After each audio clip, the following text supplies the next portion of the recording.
Aí voltamos lá à ordenação. Exato. 95, fui ordenado padre. A palavra é fui, porque é a igreja que ordena. Tá. E de repente, eu não contei um detalhe, eu era carmelita. Carmelita vai complicar um pouco, mas eu era religioso. O que é um religioso? É como franciscano, carmelita. Então você vive na comunidade. Hoje eu não pertenço mais a uma comunidade religiosa. Essas comunidades, elas têm regras diferentes? Regras muito, muito rígidas. E você vive muito vida comunitária. E eu não tenho muito paciência para a vida comunitária. Mas o que é uma vida comunitária? Por exemplo, eu tenho que dar satisfação. Tinha um quadro que eu tinha trauma. Reginaldo, hora que saí, onde fui, que hora voltei. Nossa. Então, porque tem seu valor. Entendi. Tem seu valor, porque é santificar-se na proximidade. Mas não era para mim. Só que eu fui descobrir um pouco tarde. Entendi. Então, depois de padre, eu acabei sendo nomeado para ir para uma cidade para cuidar de um colégio. Colégio classe média alta. Fui professor. Gosto de dar aula. Minhas coisas... Inclusive, eu nem fazia chamada, porque o pessoal ia. Não precisava. Não, porque o pessoal gostava. Eu sempre preparei muito bem. Mas tinha algo mais. Só que a comunidade, ela tinha uma linha muito voltada para ela. E eu comecei a me frustrar. Comecei a falar, mas cara, ser padre para cuidar de filho de rico... Tinha uma escola, né?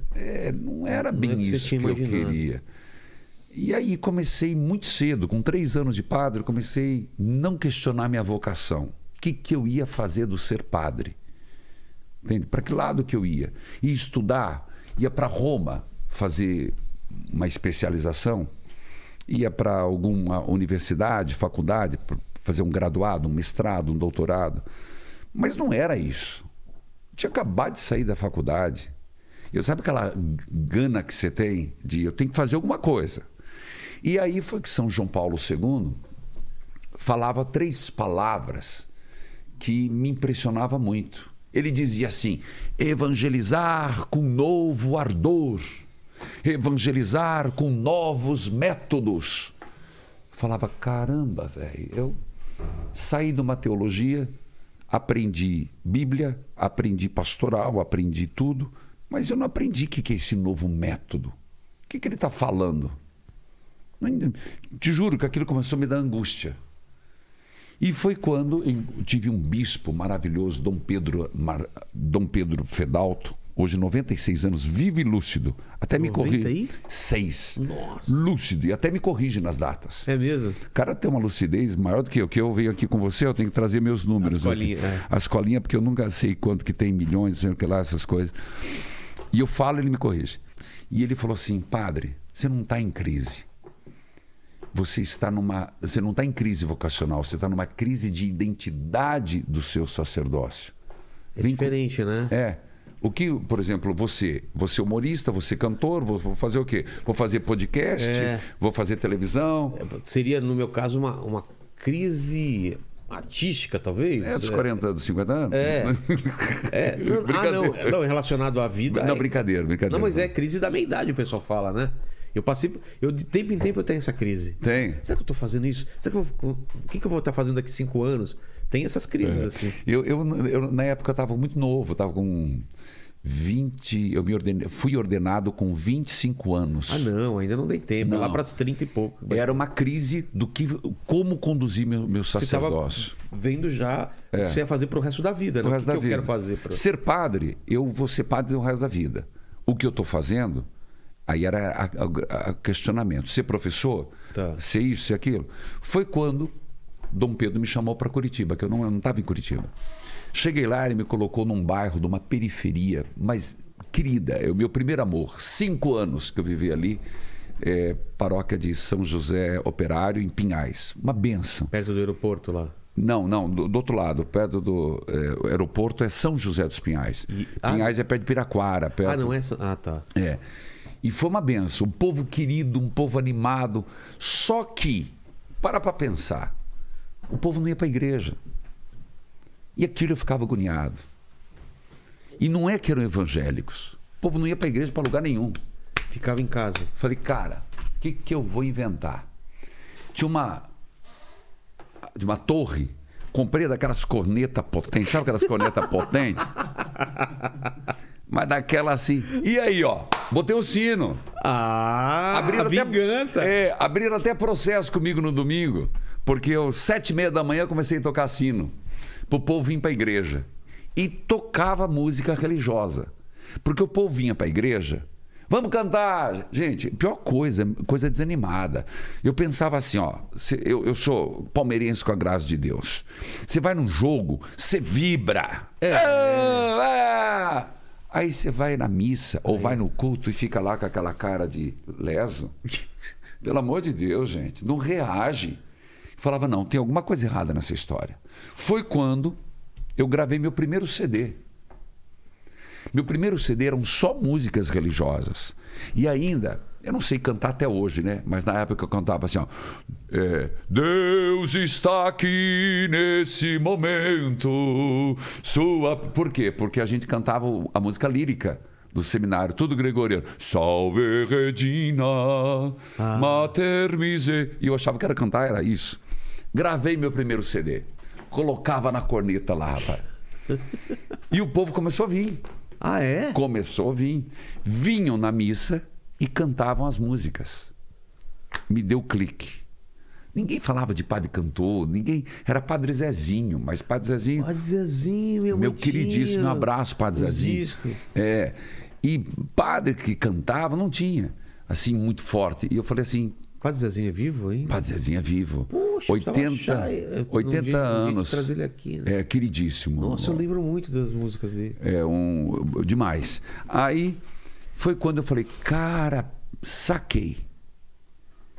Posso entrar pela música. Gravar pro povo cantar, trazer para a igreja. A missa virou uma coisa maravilhosa. Aí, segundo passo, botei guitarra. Só os evangélicos tocavam. Nossa, né? Na igreja católica não tinha. Não tinha. Botei uma guitarra. E até um preconceito, né? Preconceito. Por quê? Porque era coisa, ainda mais na época do QR Code. QR Code é coisa... aquelas... Como é que chama? O quê?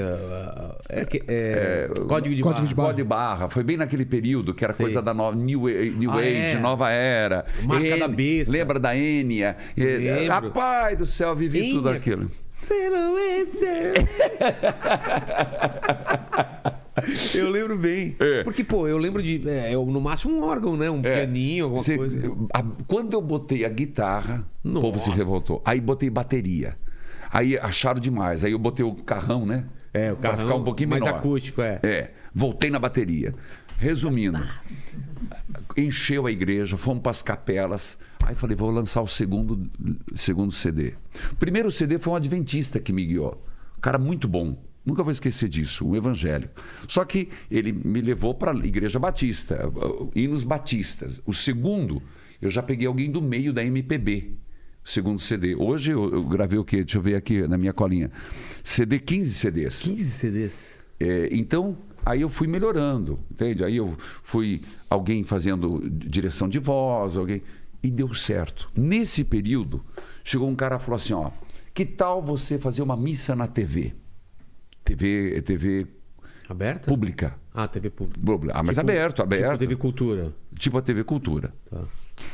Falei, missa na TV? Bora lá. Cheguei lá, pegaram os melhores corais para cantar na missa. Eu falei, estragou. Putz, perdeu a essência. Começava a missa aqui. Rec de Mose, não sei o que lá. Eu falei, gente, não. Vou montar uma bandinha. Eu não podia chamar banda, chamar ministério. Até hoje chama ministério. Para não pegar mal. Levei meu ministério. Fomos lá fazer a primeira missa. Excomungaram, né? Excomungaram. Esse padre é do Janho. Roqueiro aí, ó. Esse padre roqueiro. Né? E ainda eu tinha uma mania que eu tenho um guitarrista bom pra caramba. Eu falava assim, qual a música o padre gosta? E ele fazia do trechinho do Guns. Fazia. No meio da música? No meio da música. Nossa! É isso aí, rapaz. É o Axel. Cara, você não vai acreditar. É o faro. Eu não enxergo o que eu tô. Não. É o faro de Axl Rose. Legal. Um prêmio que alguém recebeu e trouxe. É que eu tava olhando ali no... Aí, Bem legal. Aqui, ó. Dá pra ver aqui? Olha lá. Legal. O melhor do Brasil. O cara tá figuraça aqui, né? Olha aqui. Massa. Bom, aí comecei com essa missa. No período... Mas da TV já pôde usar bateria, essas coisas? Pôde. Não teve... Aí deu... Rapaz, mas deu tão certo. Era o quê? Domingo de manhã? Domingo, 8 horas da manhã. Até hoje, eu tô há 20 anos. É 20 anos, Karina? 20 anos que eu tô todo domingo às 8 da manhã. Nisso, começaram a chamar para fazer show. Rapaz, eu falei, eu fazer show? Como é que eu vou fazer? Primeiro show que eu fiz, marcaram numa igreja. E me falaram que os backs tinham que ir com uma roupinha especial. Uma freira foi fazer a roupinha especial. Quando eu olho aquelas fotos... Meu Deus, como que era? Você não tem noção. Eu precisava levantar essa história. Amarelo, limão, laranja, não sei o que lá. Nossa! Tudo com... Como é que chama aquela roupa? Aqueles... Eu tenho a imagem na cabeça. Tudo com aqueles filózinhos. Filó? O que é filó? Filó não, tule. Coberta até os pés, as tipo, backings. Uma coisa uma só? Uma bata. Tá. Era muito feio. Sabe, um frio. Curitiba, um frio. Sabe quantas pessoas estavam no show? 150. Num lugar enorme. Num lugar enorme. Eu pedi para morrer. Eu falei, não, eu vou desistir. O segundo foi na casa do Papai Noel, em São José dos Pinhais. Já tinha um pouquinho mais de gente. Nisso, eu falei assim, mas eu vou insistir nesse assunto.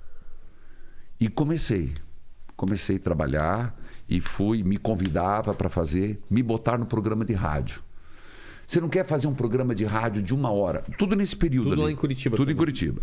Me ofereceram AM, programa AM, 13 horas. Era para acabar, né? É. Quem tem programa de rádio AM, 13 horas, é para não dar certo. E sábado, que ninguém escuta, às 9. O que eu fazia? Eu falava para os paroquianos, vocês ligam lá, me dão apoio. Fazer um número lá. Não, para dar ibope. Os paroquianos ligavam lá. Ô, Padre Reginaldo, toca aquela música tal. Ô, Padre Reginaldo, faz essa pergunta. Deu tão certo, cara. Era você conversando com a audiência, tocando música, pregando. Pô, que legal. E eu falei, vai dar certo esse negócio. De repente, Rogério, falaram, você não quer pegar de manhã? No domingo ou no sábado? Diariamente. Diariamente. E eu não tinha dinheiro. Eu tinha não era uma rádio católica? Mas você acha que eles pagam alguma coisa?